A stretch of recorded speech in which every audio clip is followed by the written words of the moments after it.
The Analects of Confucius, Chapter 5, 5.1. The master said Gong Yi Chang was worthy to marry. Though once imprisoned, he was innocent, so Confucius gave him his daughter. 5.2 of non-wrong, he said, in a well-governed state, he'd serve with distinction. In chaos, he'd avoid harm. Confucius wed him to his elder brother's daughter. 5.3. The master said of Zijian, a noble man indeed. If Lu lacked such men, how could he have attained this? 5.4 Zigong asked, what of me? The master said, you are a vessel. What kind? A ritual vessel of jade and gem. 5.5 Someone remarked, Yong is humane, but ineloquent. The master said, why must he speak slickly? Glib tongues invite dislike. Yong's humanity I cannot judge, but eloquence is no requirement. 5.6 Confucius urged Kitio Kai to take office. Kai replied, I lack full confidence in my readiness. The master approved. 5.7 The master said, if the way fails, I'd sail a raft on the sea, and you, I suspect, would follow. Zilu rejoiced. Confucius added, you surpasses me in daring, of lax judgment. 5.8 Meng Wubo asked if Zilu was humane. The master said, I cannot say. He could manage military levies for a large state, but humanity. And Kiyu? He could govern a great city or clan, but humanity. And she? Robed in court, he could entertain guests, but humanity? 5.9 The master asked Zigong, you or who excels? Zigong said, Hui grasps 10 things from one, I grasp 2. How compare? Confucius said, you fall short. We both fall short. 5.10 Zaiu napped by day. The master said, rotten wood cannot be carved. Filth-walled cannot be plastered. Why scold him? Once I heard words and trusted deeds. Now I hear words and watch deeds. You taught me this. 5.11 The master said, I've met no truly steadfast man. Someone said, Shen Cheng? Cheng is ruled by desires. How could he be steadfast? 5.12 Zigong said, I wish not to impose on others what I reject myself.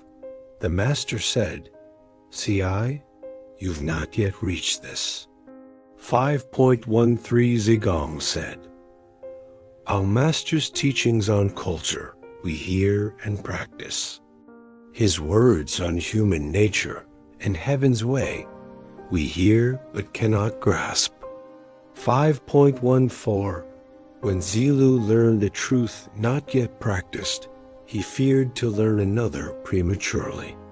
5.15 Zigong asked why Kong Wenzi earned the title Wen.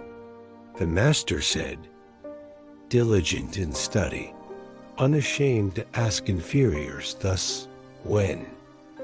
5.16 The master praised Zikin's 4 noble traits: personal conduct, reverent, serving superiors, respectful, nurturing people, benevolent, employing people, just. 5.17 The master said, Yan Pingzhang excelled in friendship, maintaining respect even after long acquaintance. 5.19 Zizhang asked of Chief Minister Ziwen, thrice appointed, never boastful. Thrice dismissed, never resentful, he briefed successors fully. Worthy? The master said. Loyal? Humane? I cannot affirm humanity. Zhejiang asked of Chun Wenzi. When Kui murdered Qi's ruler, Wenzi abandoned his fief and fled. Rejecting two states as like Qi's, he wandered. Worthy? The master said. Pure? Humane? I cannot affirm humanity. 5.2 OG Wenzi pondered thrice before acting. Hearing this, Confucius said, twice suffices. 5.21 The master said, when the way prevailed, Ningwuzi showed wisdom. When it lapsed, he feigned folly. Some match his wisdom. None match his folly. 5.22 In Shun, Confucius sighed. Return, return. My young disciples grow wild and unrestrained, brilliant, yet untrimmed. 5.23 The master said, Boyi and Shuki held no grudges, thus few resented them. Commentary, renowned ancient paragons of virtue. 5.24 The master said, who calls Wei Shen Gao upright? When asked for vinegar, he begged neighbors for it instead of refusing. 5.25 The master said, clever words, feigned smiles, excessive courtesy Zuo Quming despised these. So do I. Hating someone yet befriending them, Zuo Cunning despised this. So do I. 5.26 Yan Yuan and Zilu stood by. The master said, share your aspirations. Zilu said, to share chariots, furs with friends, even if damaged, without resentment. Yan Yuan said, to never boast of goodness, never display achievements. Zilu asked, and yours, master? Confucius said, to give elders peace, friends trust, and youth care. 5.27 The master sighed, alas, I've met none who see their faults and self-correct. 5.28 The master said, in any hamlet of 10 homes, one may match my loyalty and trustworthiness, but none my love of learning.